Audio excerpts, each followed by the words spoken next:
What is a But did fallacy? he answer Can my you question so tell me I what could a have been fallacy able? is? Orthogal? Hey, so I have a question in regards to what do you think about I know the whole system in Orthodoxy and Catholicism is different. When they bring up Patriarch Kirill and the ecumenist, comparing that to, Orthodoxy and the Pope. Yeah, exactly. I mean, there's two things to say here. First of all, none of the patriarchs are indefectible and infallible. That's the teaching of the Roman Church about its Roman bishop. Hmm. And so it's not equivalent. They want it to be equivalent, and it's just a tu quoque. But they think it's a defeater when, first of all, let's say for the argument that it is a defeater. Well, then it's a defeater for both positions, and Rome is still false, you idiot. So it's like, if you think this is a defeater by just turning it and saying that, well, Kirill says bad things too, well, then that Right. is implying that Francis and all these people are also saying bad things. So they're all false.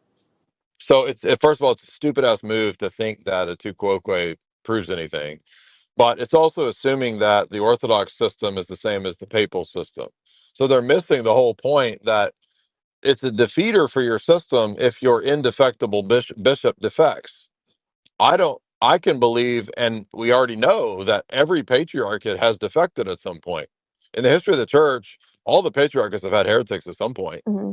So that's not even the gotcha that they think it is. But that doesn't speak for the whole Russian church or for the whole of No, Orthodoxy. they think that like the it's like that the patriarchates are popes. They think it's like little popes, so they think that everybody's underneath a patriarchate, and the patriarchs are little popes. And if the patriarch does something, they don't understand that it's all decentralized. A patriarch is just a canonical privilege title. That's it. Hmm. And they would say, well, No, then why do they have leaders? What's the point of having leaders if they're gonna be ecumenists and not follow?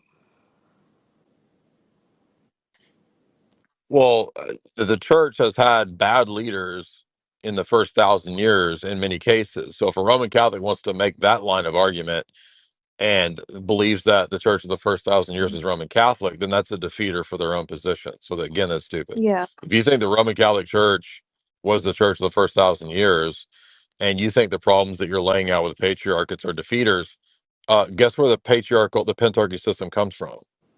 The ecumenical councils of the first 1,000 years, you goofus.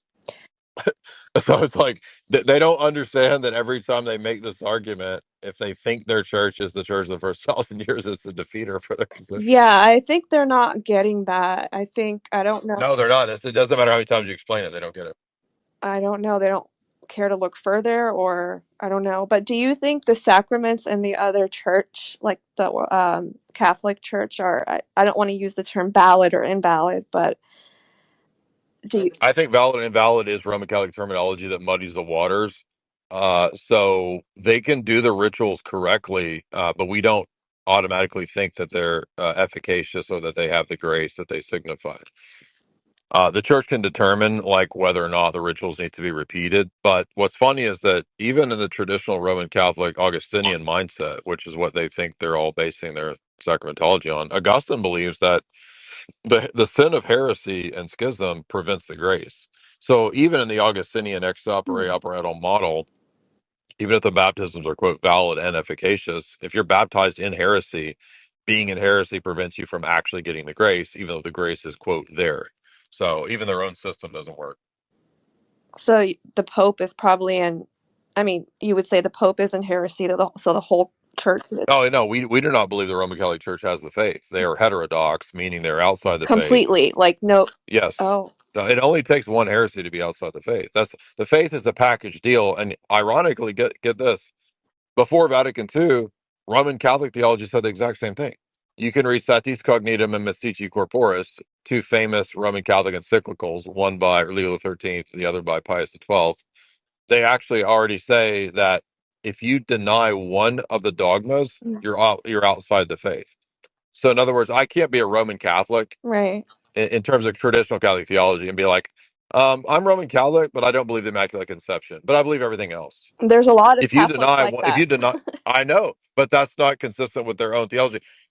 if you deny one dogma, you're outside the faith. That's their theology. They don't even know that. So then there can't be healing, right? In their church. That's the whole point of why this is such a dangerous thing. Yeah. It's like it's not just quibbling over the words of Vatican II.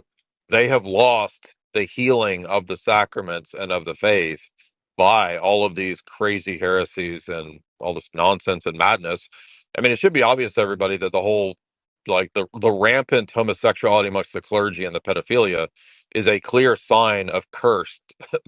Like they're cursed, dude. Like, can you not see that with spiritual discernment that if this institution is a giant money laundering Vatican bank scam full of queers and pedophiles, Do it's do cursed? you think that their church produce saints? Like their saints, are they different from our saints?